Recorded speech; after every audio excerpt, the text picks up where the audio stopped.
Sada ćemo vidjeti kako radi pametni sistem za kontrolu i evidenciju ključeva, Luna Key. Svi ključevi stoje na specijalnim privescima i u zaključanom ormanu. Kada ovlašćena osoba priđe i predstavi se na jedan od načina, vrata se otključaju i počne da trepće upravo onaj ključ za koji ona ima pravo.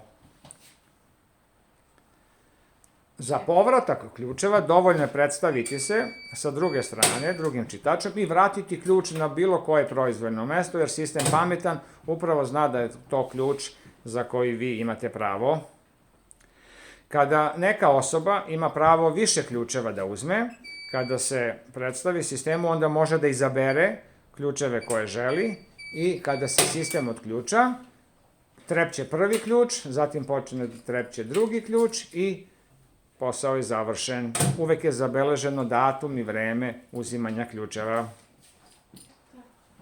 Autorizacija može biti karticom, priveskom ili šifrom ili otiskom prsta. I sada ovlašćena osoba se predstavila svojim otiskom prsta i takođe može da uzme svoj ključ i jednostavno da završi posao.